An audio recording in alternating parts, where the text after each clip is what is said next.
7절까지의 말씀입니다. 다 같이 한 목소리로 봉독하시겠습니다. 또 여호와의 말씀이 내게 임하여 이르시되 인자야 너는 얼굴을 예루살렘으로 향하며 성소를 향하여 소리내어 이스라엘 땅에게 예언하라. 이스라엘 땅에게 이르기를 여호와의 말씀에 내가 너를 대적하여 내 칼을 칼집에서 빼어 의인과 악인을 내게서 끊을지라. 내가 의인과 악인을 내게서 끊을 터이므로 내 칼을 칼집에서 빼어 모든 육체를 남에서 북까지 치리니 모든 육체는 나 여호와가 내 칼을 칼집에서 빼낸 줄을 알지라. 칼이 다시 꽂히지 아니하리라 하셨다 하라. 인자야 탄식하되 너는 허리가 끊어지듯 탄식하라. 그들의 목전에서 슬피 탄식하라. 그들이 내게 묻기를 내가 어찌하여 탄식하느냐 하거든 대답하기를 재앙이 다가온다는 소문 때문이니 각 마음이 녹으며 모든 손이 약하여지며 각 영이 쇠하며 모든 무릎이 물과 같이 약해지리라. 보라 재앙이 오나니 반드시 이루어지리라. 주 여호와의 말씀이니라 하라. 아멘. 다 같이 묵상 기도를 드리겠습니다.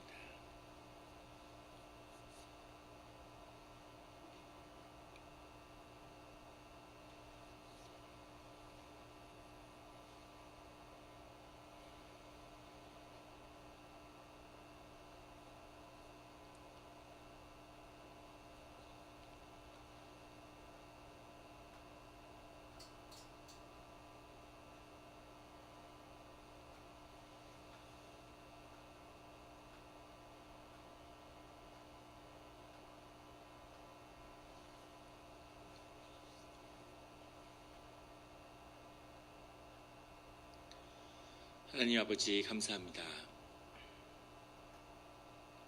주의 음성을 듣고자 저희가 새벽 제단 앞에 모였습니다. 우리 마음의 기도와 우리 마음의 묵상이 주님께 연락되기를 원합니다. 감사드리며 예수 그리스도 이름으로 기도드렸습니다. 아멘. 오늘 에스겔서 21장의 말씀은 이렇게 시작하고 있습니다.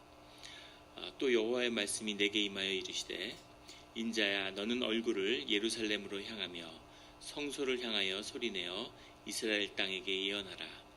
예루살렘과 성소와 이스라엘을 구분해서 이렇게 말씀하고 계시는데 이것은 우리가 어제 나누었던 20장 46절에 나오는 나무로 향하라 나무로 향하여 남쪽에 숲을 쳐서 다 나무로 이렇게 해석했는데 원문은 대만, 다롬, 니게보 이렇게 다 다른 의미로 쓰여지고 있습니다. 그 본뜻이 오늘 21장 2절에 대응하는 예루살렘, 성소, 이스라엘이겠죠. 이스라엘이 있고 그 안에 예루살렘이 있고 예루살렘 안에 성소가 있는 거죠. 예루살렘과 이스라엘과 성소는 다르지만 성소로 인해서 예루살렘이 귀한 하나님의 도성이 되는 것이고 또 예루살렘이 있어서 이스라엘이 귀함을 받는 거죠. 그래서 그 가장 중심에 있는 성소와 그 성소에 하나님의 임재를 지키는 지성소가 있고 그리고 그 성소로 인해서 예루살렘이 귀한 도성이 되고 예루살렘으로 인해서 이스라엘이 하나님의 땅이 되는 이제 그 질서를 주님이 말씀하고 계십니다. 이것은 구분되어지는 거지만 서로 연결되어 있는 것이기도 하죠. 그래서 그 순서는 늘 지성소가 성소가 예루살렘이 이스라엘이 이런 식으로 회복이 되는 것이고 무너질 때는 똑같이 안에서부터 밖으로 무너져 내리고 세울 때는 안에서부터 밖으로 세워나가는 거죠. 이것이 우리 삶의 모든 영적 질서입니다. 보이지 않는 데서부터 무너지는 거죠.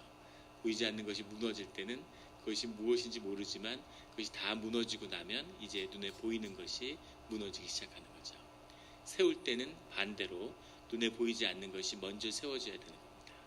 그것이 세워지고 나면 그 다음에 눈에 보이는 것이 세워지는 거죠. 먼저 지성소가 성소가 무너지고 예루살렘이 무너지고 이스라엘이 무너지고 이제 가장 그 중심에서 하나님이 회복돼야 되는 그 도전 앞에 이스라엘 족속이 서 있습니다. 늘 보이지 않는 것, 우리의 정말 중요한 실제가 세워짐으로 인해서 우리의 삶에 보이는 부분들도 함께 세워지는 우리 성도님들의 삶의 자리가 되기를 예수 그리스도 이름으로 축원합니다. 3절에 이스라엘 땅에게 이르기를 여호와의 말씀에 내가 너를 대적하여 내 칼을 칼집에서 빼어 의인과 악인을 내게서 끊을지라. 이 말씀이 이제 굉장히 어려운 말씀인데 칼집을 주님이 빼셔서 악인을 끊는 건 누구나 이해할 수 있겠죠. 그런데 왜 의인도 끊겠다고 하실까? 의인과 악인을 똑같이 칼로 치시겠다고 말씀하고 계시는 겁니다. 이 말씀이 우리 기독교의 역사에서 많은 이제 이 주의 자녀들을 마음을 어렵게 하는 부분이죠. 하지만 이 말의 깊은 뜻 가운데에는 예루살렘의 성소가 무너지고 예루살렘이 무너진 것에 대한 책임이 악인에게 있는 것이 아니라 악인에게도 있겠지만은 동시에 의인에게도 있다는 겁니다. 의인과 악인이 한 공동체를 이뤄서 삶을 이루고 있기 때문에 그 악인의 문제가 아니라 그것이 무너진 데에는 악인과 의인의 책임이 다 있다는 거죠. 교회가 허물어지면 교회를 늘 허물기 위해서 또 교회의 외곽을 중심을 계속 흔들며 마귀의 쓰임을 받는 사람들이 있죠. 자신의 마음을 지키지 못하고 분별하지 못하고 악의 쓰임을 받는 사람이 늘 있습니다. 그런데 문제는 그런 사람으로부터 성소를, 예배당을, 예배를, 공동체를 지키지 못한 책임을 주님이 악인에게 묻는 것이 아니라 그로부터 교회와 성소를 지키지 못한 기도하는 자들, 주님의 의인들에게 묻는다는 겁니다. 그 책임을 물론 악인도 하나님이 벌하시지만 의인도 벌하신다는 거죠. 그리고 그 책임의 무거움을 더 묻는다는데 한 가지 뜻이 있습니다. 우리가 새벽 제단을 지키고 주님께 기도하고 새벽 제단을 지키고 주님께 기도해서 주님에게 말씀을 듣고 복만 받는다고 하면 그러면 세상에 새벽 기도를 안 들을 사람이 누가 있겠습니까? 그런데 그것만 있는 것이 아니라 새벽 제단을 지키고 주님에게 기도하는 자에게는 주님이 어떤 책임을 물으시냐면 교회를 지키고 교회를 영적으로 보호하고 이끌어가야 될 책임도 겸하여 물으신다는 거죠. 교회가 영적으로 무너지면 기도하는 자에게 그 책임을 주님이 물으신다는 겁니다. 그래서 늘 기도하는 자들이 깨어서 주님의 뜻을 구하고 물어야 되는 거죠. 상급을 받을 때는 큰 상급을 받죠. 예루살렘이 상급을 받으면 그 안에 있는 악인들도 같이 그 상급을 누리는 겁니다. 주님의 은혜죠. 주님을 전혀 모르는 자들이 주님의 은혜를 나누는 거죠. 그 사회가 번영하면 번영의 열매를 다 나누는 거죠. 반대로 오늘날의 시리아 같은 지금 에스겔서에 나오는 그 혼란이 오늘날의 중동 땅 같은 그런 모습인 거죠. 내전이 나고 수천만이 집을 잃고 수백만의 사람들이 죽고 누구 잘못이 아니라 그 나라가 무너짐으로 인해서 그 모든 고통을 다 같이 지게 되는 거죠. 그렇게 주님이 의인과 악인에게 다 같이 그 책임을 물으신다고 그렇게 말씀하시는 겁니다. 이 말씀을 가슴에 새기는 주의 자녀들이 되시기를 예수 그리스도의 이름으로 축원합니다. 또 하나 이 말씀에는 깊은 뜻이 있는데 주님이 고난과 이 환난 가운데 이 의인과 악인을 똑같이 벌할 때 악인은 무너지지만 의인은 무너지지 않는다는 거죠. 의인은 그 고난과 채찍과 징계를 통해서 그 의로움이 그 주님 앞에서 빛을 드러내고 보호하심을 받고 거기서 살아남아서 하나님의 뜻과 하나님의 영광을 하나님의 구원과 복음을 세상에 증거하는 존재로 거듭나게 된다는 것이 이 뜻 가운데 들어있습니다. 주님이 환난으로 세상을 치실 때 의인들은 살아남는 거죠. 그것이 하나님이 그 우리 안에 있는 가장 중심에 있는 믿음을 드러내는 하나님의 방법입니다. 거기에 무너지고 그것에 무릎을 꿇는다면 그것은 의인이 아닌 거죠. 의로운 채 했던 사실은 악인들보다 더 악한 존재라고 주님은 보시겠죠. 그 중심에 주님을 붙들고 마음의 가장 중심에 있는 그것을 하나님이 환난을 통해 드러내신다는 거죠. 그런 때가 있어요. 아마 다 그런 경험들을 하셨을 겁니다. 신앙생활을 하고 주님의 이름으로 살아오면서 어느 때인가 아무 이유를 알 수 없는데 정말 내가 뭘 잘못했을까? 그런데 환난이 몰아닥치는 거죠. 근데 주님이 그 중심에 너의 중심이 무엇냐 하는 것을 물으실 때가 있습니다. 그런데 그 진짜 중심이 무엇인지를 주님께 드러내고 답하는 그때가 이때인 것이죠. 그때 정말 나에게 중심은, 내 삶에서 가장 소중한 것은, 내 삶을 움직이는 실제는 하나님이었습니다 라는 그 고백이 우리를 주장할 수 있어야, 그래야 그 환난이 끝이 나고 하나님의 의가 드러나는 거죠. 늘 그렇게 환난과 고난 속에서 더 하나님께 다가가고 하나님 더 깊이 만나는 우리 성도님들이 되시기를 예수 그리스도의 이름으로 축원합니다. 5절에 모든 육체는 나 여호와가 내 칼을 칼집에서 빼낸 줄을 알지라. 칼이 다시 꽂히지 아니하리라 하셨다 하라. 칼을 빼신 이상 이제 그 뜻을 주님이 이루시기로 작정하셨다는 거죠. 그것을 돌이킬 수 있는 때도 있지만 이제 그때는 지나갔다고 주님이 말씀하시는 겁니다. 6절에 인자야 탄식하되 너는 허리가 끊어지듯 탄식하라. 그들의 목전에서 슬피 탄식하라. 이 허리가 끊어지듯 탄식하라는 것은 정말 뭐라 말할 수 없는 깊은 슬픔인데, 욥기에 이런 표현이 자주 나오죠. 40장, 66장, 69장 이런데 표현들이 여러 번 나오고, 이사야서에도 이 표현이 나옵니다. 허리가 끊어지듯이, 허리가 생명의 근원이라고 그렇게 유대인들은 받아들였기 때문에 이 허리가 끊어진다는 건 생명의 근원이 끊어지는, 목숨이 끊어지는 것 같은 그런 깊은 탄식과 슬픔을 그를 노래하라는 거죠. 그런데 에스겔 선지자가 그들의 목전, 그 이스라엘 족속을 대표하는 장로들 앞에서 슬피 탄식하라는 것은 주님의 슬픔을 그들에게 전하라는 뜻이 들어있습니다. 너희들이 슬퍼해야 하는데 그 슬픔에는 주님의 슬픔을 만나야 하는 그 뜻이 들어있는 거죠. 얼마나 슬프고 얼마나 탄식하는지, 허리가 끊어지듯이 고통스럽고 아픈 그 고통을 7절에서는 각 영이 쇠하여 모든 무릎과 물이 같이 약해지리라. 무릎이 약해진다는 거죠. 이 말씀의 뜻을 이해하지 못했는데, 저희 큰애가 태어났을 때 굉장히 아팠습니다.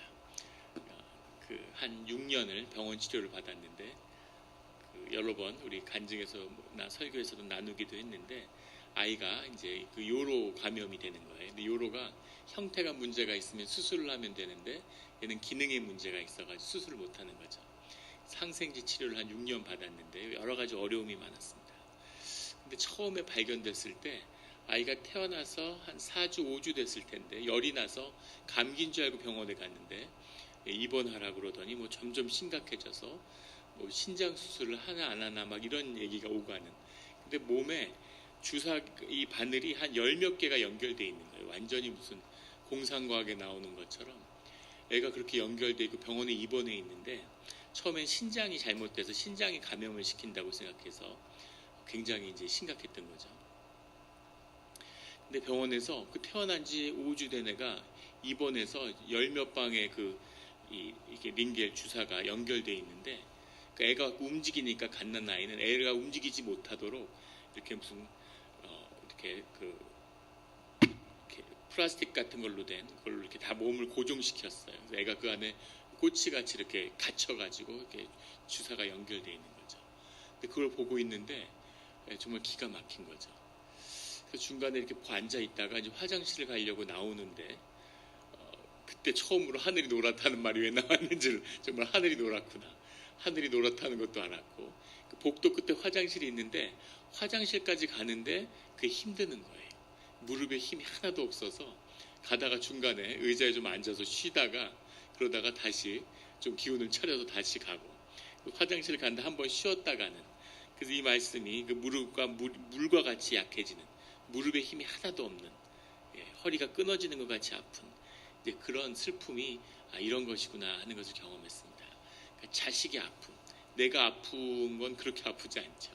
자식이 아픈 것이 그런 아픔으로 다가오는, 이것이 주님의 아픔이구나. 주님이 자신들의 자식을, 거기다가 그 안에 주님을 믿고 의지하는 의인들도 그 책임을 물어서 징계하는 그 주님의 아픔이 어떤 것인지, 이런 징계와 이런 하나님의 역사와 의가, 공의가 드러나야 하나님이 우리 안에 새롭게 되고 또 하나님을 진정 믿고 섬기는 길이 이 가운데 나타나는 거죠.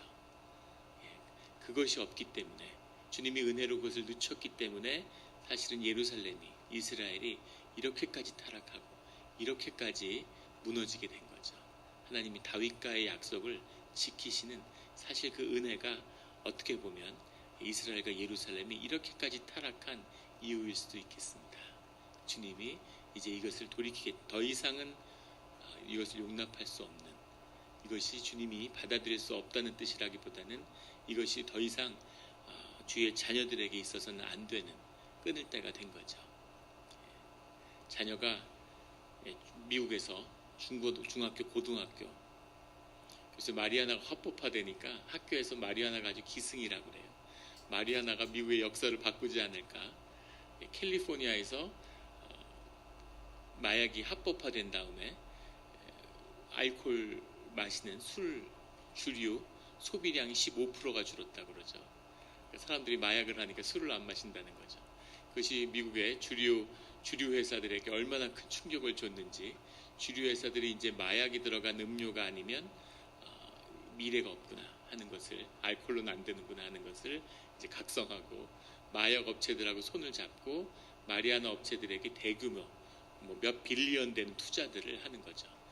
마약 업체들의 평균 주가가 400%인가 금년에 폭등을 하고, 미국의 주가를 견인하는 것이 마리아나 업체라고 할 정도로 미국이 큰 격동 가운데 있습니다. 이런 세태, 편의점 같은 데서 마약이 든 음료를 사서 아이들이 이제 마실 수 있는 스포츠 음료처럼 그런 날이 목전에 지금 와 있는 거죠. 이런 때 이것을 바라보는 부모의 마음, 비통하고 아프지만 이것을 위해서 기도하고 있는 부모가 어느 순간에는 이것을 끊어야 될 때가, 더 이상 두면 안 되겠구나, 이제 파국이구나, 이런 순간이 오는 거죠. 그때 주님이 이 모든 것을 돌이키겠다라고 하실 때가 온다는 겁니다.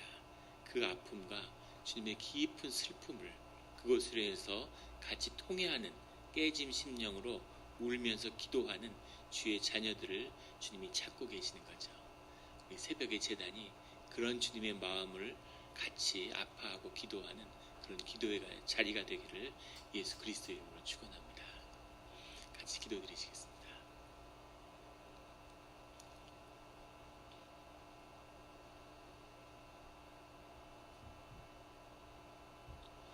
하나님 아버지 감사합니다. 주님이 화를 내시고 주님이 징계의 말씀을 하시지만 그 말씀 가운데 주님의 깊은 사랑을 느낄 수 있어서 감사합니다. 허리가 정말 끊어질 것 같은 아픔, 주님이 우리에게 자녀들을 주셨기에 자녀를 바라보는, 자녀를 보는 그 속상한 마음, 아픈 마음이 주님의 마음임을 느끼게 됩니다. 주여 아버지여, 주여 아버지여, 자비와 은혜를 잃지 마시고 또 주님의 공의가 꺾이지는 없이 주님의 의가 해와 같이 빛나는 그런 세상이 되기를 원합니다.